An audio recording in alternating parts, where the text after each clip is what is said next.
रोहित की दीदी समीक्षा की शादी अर्पित से हुई थी। रोहित 20 साल का था, जो कि अपना पूरा दिन मोबाइल पर ही निकालता था। कभी पबजी खेलता तो कभी यूट्यूब चलाता। एक दिन अर्पित और समीक्षा के मम्मी पापा से मिलने आते हैं और देखते हैं कि रोहित मोबाइल से हटने को तैयार ही नहीं है। अरे रोहित, तुम्हारी तो आईआईटी की परीक्षा है ना, तुम तैयारी नहीं कर रहे हो परीक्षा की? वो सब तो मोबाइल पर ही हो जाएगा। ये देखिए, ये है गूगल, इससे जो भी पूछो वो सब बता देता है। तो आखिर कागज क्यों बर्बाद करूं? अरे पर तुम इन प्रश्नों की तैयारी बिना लिखोगे कैसे? उसमें क्या है, ये देखिए नोटपैड, बिल्कुल कॉपी जैसा है, इसी पर कर लूंगा। हम जब तुम्हारी उम्र के थे तब हम दोस्त मिलकर प्रश्न हल किया करते थे।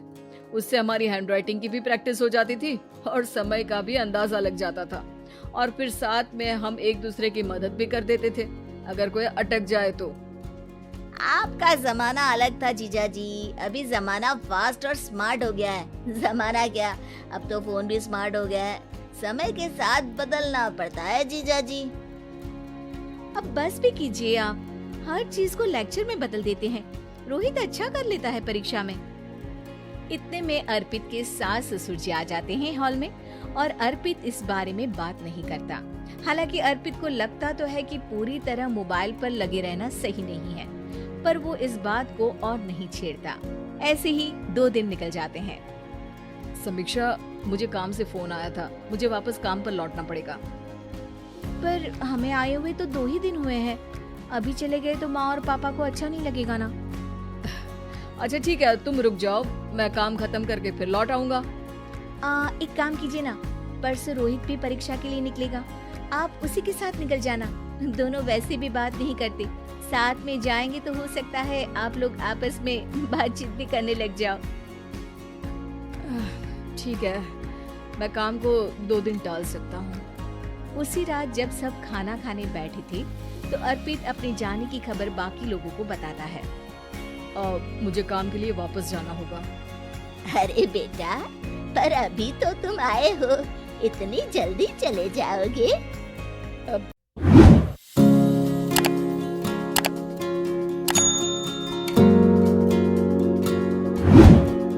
वैसे कब निकलोगे बेटा?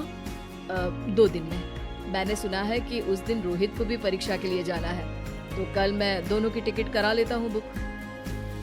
मेरी टिकट रहने दीजिए जीजा जी, मैं तो फोन से ही करवा लूंगा। हाँ, पर कोई दिक्कत हो गई तो? अरे कोई दिक्कत नहीं होती जीजा जी, फोन सब कर सकता है।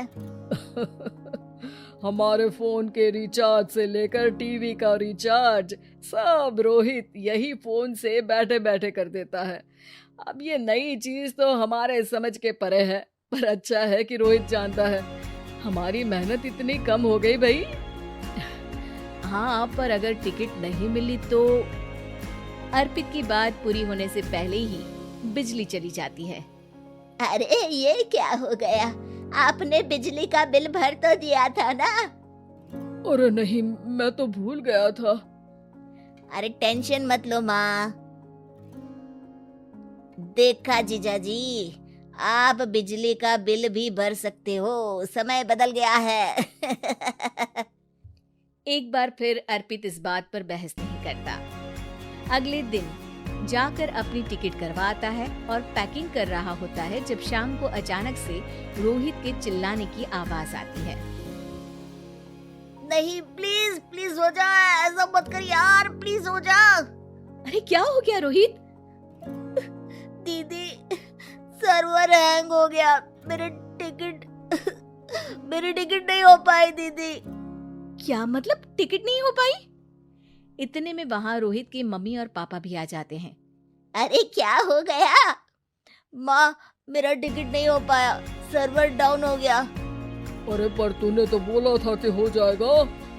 हो जाता है, पर अब क्या करूँ, ये क्या हो गया? अब कल की तो कोई बस भी नहीं है, ना ही अब टिकट मिलेगी ट्रेन की कल के लिए। मुझे तो कोई रास्ता नहीं दिख रहा। अब फिर लगता है मेरा ये साल बर्बाद हो जाएगा। घर पर एकदम से दुख का माहौल छा जाता है और सब रोहित को डांटते हैं, पर इतने में अर्पित वहां आ जाता है। आप सब रोहित को क्यों डांट रहे हैं? आपने ही तो उसे बढ़ावा दिया था ना। लेकिन इसकी लापरवाही के कारण इसकी परीक्षा छूट जाएगी। इसने तो हमसे कहा था कि टिकट हो जाएंगे। हे भगवान, अब क्या होगा? चिंता करने की कोई बात नहीं है। मैंने एक एक्स्ट्रा टिकट करवा ली थी। मैं समझता हूँ कि मोबाइल हमारा ही काम आसान करने के लिए है, पर उस पर ही पूरी तरह से निर्भर होना तो गलत बात है ना। रोहित टिकट को देखकर बहुत खुश हो जाता है और जोर से जाकर अपने जीजाजी के गले लग जाता है। सॉरी जीजाजी, मुझे आपकी बात ध्यान से सुननी चाहिए थी, पर थैंक यू सो मच। हाँ बेटा, तुमने तो इसका भविष्य बचा लिया।